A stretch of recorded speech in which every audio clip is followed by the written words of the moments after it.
Hello friends, मैं मोहम्मद जकरिया खान और आप देख रहे हैं tribunehindi.com। जकरिया का नजरिया के इस एपिसोड में हम बात करने जा रहे हैं उत्तर प्रदेश विधानसभा चुनाव 2022 के आए परिणामों पर। हर कोई इस परिणाम पर चर्चा कर रहा है। जब परिणाम के एक दिन पहले, 2 दिन पहले एग्जिट पोल आए थे, तो एग्जिट पोल के पे जो बीजेपी की क्लियर जीत बताई जा रही थी, उस जीत पर कुछ लोगों को आशंका थी। आशंका मुझे भी थी और वजह थी इस बार जिस तरह से छात्रों का विरोध, किसानों का विरोध और अन्य जो महंगाई के मुद्दे वगैरह को लेकर जो बातें हो रही थी, बेरोजगारी पर जो बातें हो रही थी, उससे जिस तरह का माहौल नजर आ रहा था, ऐसा लग रहा था कि शायद बीजेपी इन सब चीजों से एंटी इनकम्बेंसी का शिकार हो जाएगी। पर जमीन पर एंटी इनकम्बेंसी नहीं थी। वोटरों ने भाजपा पर फिर अपना भरोसा जताया। उत्तर प्रदेश की 403 विधानसभा सीटों का जब फैसला आया तो बीजेपी को 273, बीजेपी गठबंधन को 273, सपा गठबंधन को 125 सीटें हासिल हुई। वहीं कांग्रेस को 2 पर ही संतोष करना पड़ा, जिसमें एक सीट आराधना मिश्रा की है, जो उनकी एक काफी सालों से चली हुई आ रही सीट है। पहले उनके पिता प्रमोद तिवारी और अब वो उस सीट पर रामपुर खास पर विजय हुई। वहीं दूसरी जो सीट कांग्रेस को मिली वो वीरेंद्र चौधरी की थी। इसके बाद एक और बड़ी पार्टी जो राष्ट्रीय पार्टी है, बहुजन समाज पार्टी, उसे सिर्फ एक सीट पर संतोष करना पड़ा। वो एक सीट उमाशंकर सिंह की है। बताया जा रहा है कि यह भी वैसी ही सीट है जैसे कि कांग्रेस की आराधना मिश्रा की सीट, कि उमाशंकर सिंह अपने खुद के दम पर, अपने व्यक्तित्व के कारण उस सीट पर विजयी हुए।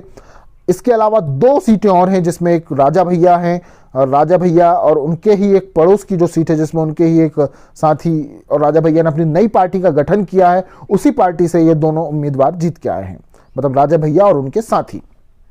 अब उत्तर प्रदेश का जो परिणाम आया है उस पर बात करते हैं। उत्तर प्रदेश के परिणाम पर यह चर्चा हो रही थी कि बीजेपी एंटी इनकम्बेंसी का शिकार हो सकती है, और जो अनुमान लगाए जा रहे थे, जिस तरह की बातें की जा रही थी कि पहला चरण बीजेपी को बहुत मुश्किल गया है, और भी जो बातें थी, परिणाम बिल्कुल उसके उलट आए। पहले चरण में या हर चरण में जब आप देखेंगे तो शायद दूसरा चरण ही ऐसा रहा जिसमें बीजेपी को कुछ नुकसान हुआ। वो भी दूसरा चरण वह चरण था जिसमें मुस्लिम बाहुल्य सीटों पर वोट हुए थे। पहले चरण में अधिकतर सीटें पश्चिमी यूपी की थीं। उनमें जिस तरह से बीजेपी को सफलता हासिल हुई, यह भी चर्चा का विषय है। गाना चला था आरएलडी आई रे, मगर जब हमने आरएलडी के टैली पर नजर दौड़ाया सपा गठबंधन की, तो आरएलडी की हालत बहुत खस्ता थी। इसका मतलब यह है कि आरएलडी के साथ वही हुआ जिसका अंदेशा था, वही कि एक जाति के प्रत्याशी को दूसरे जाति ने वोटर नहीं दिया, दूसरे जाति के प्रत्याशी को तीसरे जाति के प्रत्याशी वोटरों ने वोट अपना नहीं दिया।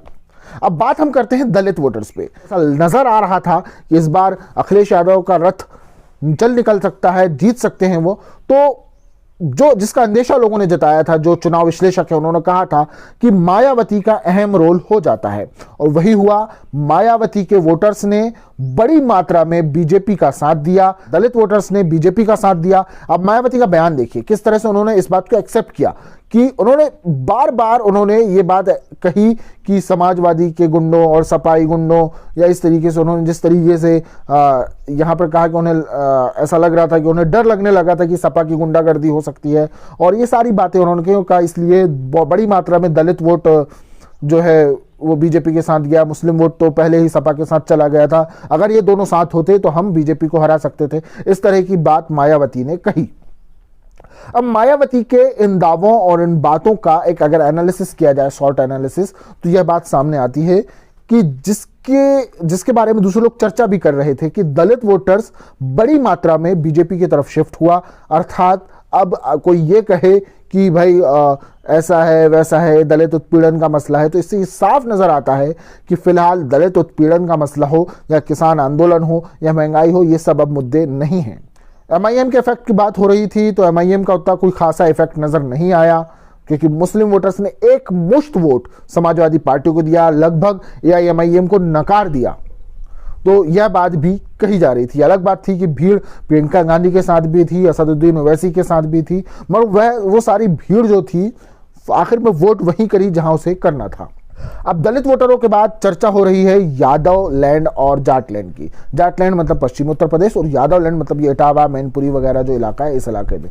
जब हम यहां पर भी देखते हैं तो इस पूरे इलाके में बीजेपी बड़ी मात्रा में जीतती हुई नजर आती है। बीजेपी समाजवादी पार्टी पर भारी मात्रा में बढ़त बनाए नजर आती है। इससे यह भी लोगों का कहना पड़ रहा है, या तो सिर्फ गैर यादवों ने सपा को वोट दिया, या बहुत सी ऐसी सीटें जहां पर यादव वोट भी बीजेपी को गए, या कुछ जगह ऐसा भी हुआ कि सिर्फ जाट उम्मीदवारों को ही जाटों ने वोट दिया, बाकी जहां पर आरएलडी का जाट उम्मीदवार नहीं था वहां पर उन्होंने, या जहां पे समाजवादी पार्टी के उम्मीदवार थे वहां पर उन्होंने अपना वोट भाजपा को ट्रांसफर किया। ऐसी भी बातें सामने आ रही हैं।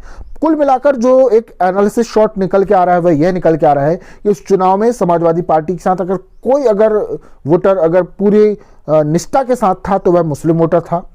दूसरे जितने भी वोट, यादव वोट हो, जाट वोट हो, या अन्य जो भी वोट जिनके साथ होने का समाजवादी पार्टी दावा कर रही थी, दरअसल वह अब उनसे बड़ी मात्रा में छिटक चुका है। बड़ी मात्रा में वह वोट उनसे निकल चुका है।